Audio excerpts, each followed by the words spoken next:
بچے کو عادت پڑ گئی الٹے ہاتھ سے کھانے کی تو بہترین طریقہ اس کا بازو نکال دو الٹا، اس کا ہاتھ اندر کر دو، کیونکہ بعض اوقات بچہ ڈبل مائنڈڈ ہو جاتا ہے نا، وہ کہتا ہے پتہ نہیں کون سا الٹا سیدھا ہاتھ ہے۔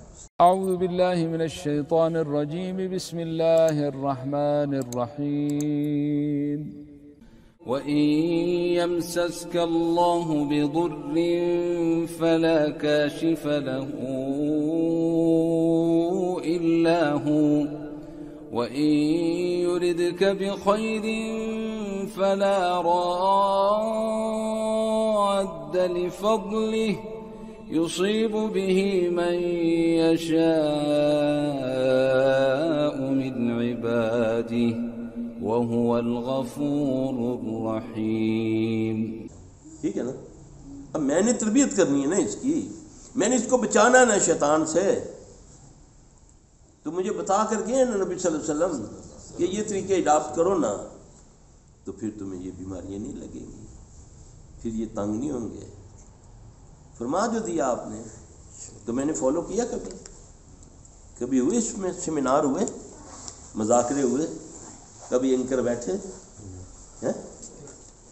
انہوں نے تو تمہیں وہ دینا ہے جس سے تمہاری بربادی دنیا کی بھی اور آخرت کی بھی۔ کتنے پروگرام گھنٹوں دیکھتے ہو، کیا ملتا ہے؟ کچھ ملتا ہے؟ ٹینشن، پاگل، ٹائم ضائع، اللہ کے دین سے دور۔ اتنا اگر تم قرآن پڑھ لو، تھوڑا سا ایک آیت سمجھ کے پڑھ لو، ایک آیت سمجھ کے پڑھ لو، 700 نوفل کا ثواب ہے۔ اللہ کی قسم یہ صحیح حدیث ہے۔ عشاء کی نماز کے بعد 4 رکعتیں پڑھ لو، عشاء کی نماز کے بعد 4 رکعتیں نوفل پڑھ لو، صحیح حدیث بتا رہا ہوں۔ لیلۃ القدر میں جتنا ثواب ہے اتنا ثواب ہے، صحیح حدیث ہے۔ چاہے گا تمہارا دشمن کہ تمہیں یہ فائدہ پہنچے، پہچانو نا اس کو۔ یہ تو تمہیں لے کر بیٹھے ہوئے ہیں، گھنٹوں پوری رات تم دیکھتے ہو ان کو، سوائے تمہیں پاگل پن کے ملتا ہی کچھ نہیں۔ کوئی قتل دیکھ رہا ہے، کوئی کچھ دیکھ رہا ہے، تمہارے دل سخت ہو گیا۔ سنتے ہو قتلوں کا تو کہتے ہو یار یہ نارمل ہے۔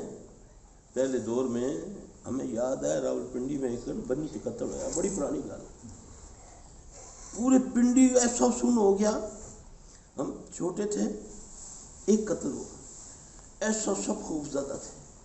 آج روزانہ یہ تمہارے دلوں کے اوپر مہریں لگ گئی، زنگ لگ گیا، گانے سن کے، گندی جھوٹی باتیں سن کے، یہ بیٹھے جو آپ کو بٹھاتے سناتے ہیں نا، یہ ایک دوسرے کے بارے میں بغض ڈالتے ہیں، وہ اس کا دشمن بنا رہا ہے، وہ اس کا، تم آپس میں بیٹھ کے گالیاں دیتے ہو، باپ بیٹا بیٹھا لڑائی کر رہا ہے، وہ نواز شریف کا میتی ہے، وہ عمران خان کا میتی ہے، اس کی خبیث کی بات سن کر آپس میں بحث شروع ہو جاتی ہے، بدتمیزی پہ اتر آتے ہو۔ یہ تمہیں جوتے بھی نہیں مارتے، تمہارے منہ پر تھوکتے بھی نہیں، جن کی خاطر تم اپنے گھروں میں فساد ڈالتے ہے نہیں۔ یہ ہے نا دشمنی اس کی، اس کو بولا نا اللہ نے، یہ عدو مبین ہے تمہارا، اس کو فالو کرتے ہو اور اس کے چیلوں کو تم دن رات دیکھتے ہو۔ آؤ نا ذرا نبی صلی اللہ علیہ وسلم کی طرف تو آؤ نا، وہ تو رحمت العالمین ہیں، ان کا نام لو تو تم پر رحمت آنی شروع ہو جاتی ہے۔ تو اگر ان کے بتائے ہوئے کام کرو گے تو تم پر اللہ کا فضل نہیں ہوگا، رحمت نہیں ہوگی۔ تم کون سی بات تمہیں ان کی اچھی لگتی ہے؟ جب بھی کوئی تمہیں سنت کے بارے میں کہے تمہیں ایسے لگتا ہے جیسے تیر لگا ہے۔ کسی کو بولو نا بھائی یہ سنت ہے، یہ ٹخنے ننگے رکھا کرو، بم لگتا ہے، بم بحث شروع کر دیتے، آنکھیں نکالنا شروع کر دیتے۔ بولو یار وقت پر نماز پڑھو، اول وقت نماز پڑھا کرو، لیٹ کر کے نہ پڑھا کرو۔ نہیں جی ہم میں ایسا ہے، ہمارا ابھی وقت نہیں ہوا، ایسا ہی ہے نا؟ کس نے وقت مقرر کیا نمازوں کا؟ اللہ۔ کس کے ساتھ کیا؟ گھڑی کے ساتھ یا سورج کے ساتھ؟ سورج کے ساتھ۔ تو سورج چینج ہو گیا یا ریٹائرڈ ہو گیا؟ تو پھر بھی لڑتے ہو، اتنی بڑی تمہارے سامنے دلیل ہونے کے باوجود بھی لڑتے ہو، نہیں مناظرے کرتے ہو، نہیں ہمارے امام نے کہا اس وقت پڑھو، وہ کہتا ہے ہمارے طریقہ یہ ہے۔ اور نبی صلی اللہ علیہ وسلم سے پوچھا گیا یا رسول اللہ صلی اللہ علیہ وسلم اللہ کو سب سے پیارا عمل کون سا لگتا ہے؟ سب سے پیارا عمل کون سا لگتا ہے؟ نبی صلی اللہ علیہ وسلم نے فرمایا نماز کو اول وقت ادا کرنا. یہ نبی صلی اللہ علیہ وسلم نے فرمایا. پڑھتا ہوں میں ایک ایک گھنٹہ میں. آج کتنے بجے ہے؟ 20 منٹ پر ظہر کا ٹائم ہے. 12:20 پہ ظہر کا ٹائم شروع ہوا. اب یہ اذان ہوئی ہے کتنے بجے؟ اس میں کیا معنی ہے؟ صرف میرے فرقے میں لیٹ پڑھنا ہے. نبی صلی اللہ علیہ وسلم نے فرمایا جس نے جان بوجھ کر نماز عصر کو لیٹ پڑھا، جان بوجھ کر، اس کا گھر بھی برباد، اس کا مال بھی برباد. نبی کی بد دعا ہے اس کو. لیکن میں نے پڑھنا ہے. یہ ہے وہ چیزیں جس سے تمہیں شیطان نے دور کیا ہوا ہے، جس سے تمہیں فائدہ پہنچتا ہے. اس میں تمہیں دلیلوں میں ڈال دیا، بحثیں شروع ہو گئیں، مناظرے شروع ہو گئے، کتابیں لکھی گئیں. اتنی برائیاں ان کی بتا، برائی اس اچھائی کو برائی میں کنورٹ کر کے تمہارے دماغوں میں مدارس کے اندر، مساجد کے اندر ایک دوسرے کے بارے میں نفرت ڈالی جاتی. گھروں میں تمہیں دکھا کر اس سکرین گندی پر بیٹھ کر بہن بیٹیوں کے ساتھ بیٹھتے ہو، کنجروں کو دیکھتے ہو، گندے گفتگو کرتے ہیں عورتیں مرد. کبھی آج کسی کی بیوی بنتی ہے، کل کسی کی ماں بن جاتی ہے، اور کبھی کسی کا بھائی بن جاتا ہے، کبھی خامد بن جاتا ہے. نبی صلی اللہ علیہ وسلم مذاق سے 3 چیزیں نہ کرو. مذاق سے 3 چیزیں نہ کرو، وہ ہو جاتی ہیں. غلام کو مذاق سے کبھی آزاد نہ کرو. کوئی اپنے غلام کو کہہ دے اب تو غلام ختم ہو گئے نا، یہ اس دور کی، تو غلام آزاد ہو جاتا ہے. مذاق سے نکاح نہ کرو، نکاح ہو جاتا ہے. مذاق سے طلاق نہ دو، طلاق ہو جاتی ہے.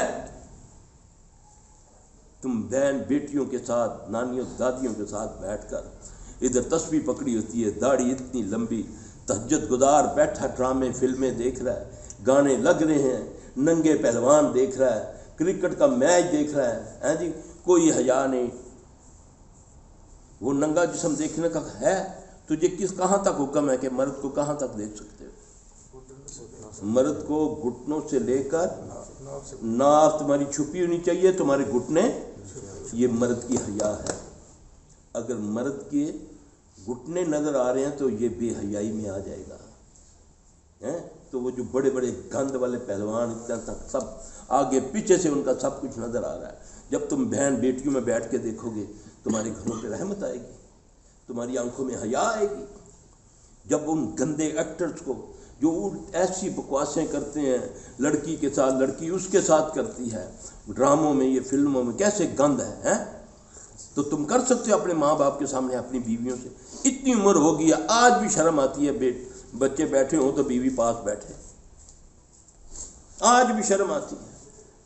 اب پوتے نواسیاں بڑی ہو گئی ہیں، شادی کا قابل ہو گئی، پھر بھی شرم آتی ہے کہ بیوی میرے بیڈ پہ نہ بیٹھے بچوں کے سامنے. بے حیائی ہمارے اندر خون میں داخل ہوگی، اور بے حیائی کے بعد پھر اللہ کے نبی صلی اللہ علیہ وسلم نے فرمایا جس میں حیا نہیں وہ جو مرضی کرے.